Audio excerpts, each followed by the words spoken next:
Relatedness. What is it? How does it relate to motivation? And what can you do to fulfill it? Well, let's find out. In our previous video, relatedness was defined as feeling connected to others through relationships. If you want to learn the basics for increasing motivation using self-determination theory, make sure to go back and check it out. But relatedness isn't only feeling connected to others, it includes feeling secure within those relationships as well. There are three main categories of people that you experience relationships with while at work: customers, coworkers, and leadership. Each of these have different benefits that help satisfy relatedness. So let's take a look at each of them and expand on what you can do within your own environment to promote strong and secure relationships to increase motivation for yourself and others around you. So let's begin with relationships with customers. There are three main benefits that come from meaningful relationships with customers: feelings of gratitude, higher levels of satisfaction, and feeling that your efforts are more worthwhile. Trust, dependence, and respect are three elements that have been identified to help cultivate meaningful relationships with customers. So what are some ways you can encourage the development of trust, dependence, and respect with your customers? Well, listening with empathy, providing value even if there isn't a solution, and being reliable are a few good places to start.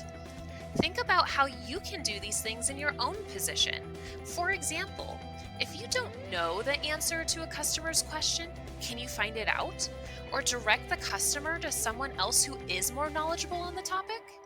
And feel free to pause this video at any time to jot down your ideas. Let's transition over to relationships with coworkers.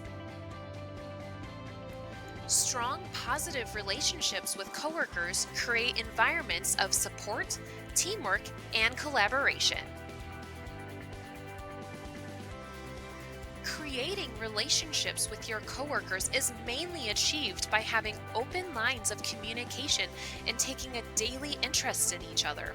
For example, take the time to have a face-to-face conversation with your coworker versus only relying on email.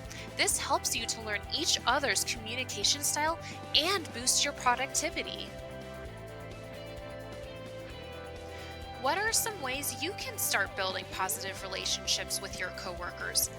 Maybe you can ask them to do a team lunch sometime instead of waiting to be invited to one. Or it could even be as simple as saying good morning or good night at the beginning and end of each day. Finally, let's take a look at relationships with leadership.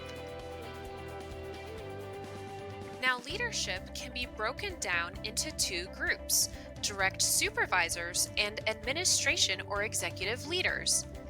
We are going to focus on relationships with direct supervisors because they have a larger influence on your immediate work environment. Empowerment and growth and development are the most common benefits from positive and secure relationships with leadership. This is typically seen when direct supervisors use a transformational style of management. In this style, supervisors take a daily interest in your well-being, are flexible, show mutual support, and assist with job responsibilities when needed. How can you create a positive relationship with your direct supervisor that includes transformational leadership? Well, you can let them know how they can support you or how you prefer to receive feedback. For example, you may prefer that they point out what you did correctly in a project. That way, you can apply the same strategy in the future. The more positive, secure, and meaningful relationships you have with customers, coworkers, and leadership, the more fulfilled relatedness will be, which increases your motivation. So find a few small things you can start doing now in your own work environment to help build these relationships. If you'd you'd like us to expand on one of these relationships in a future video, let us know in the comments below, or share how you're planning on creating meaningful relationships at work. And up next is breaking down competency. Thank you for watching, and don't forget to click on the subscribe button to see more videos from Dissen Media.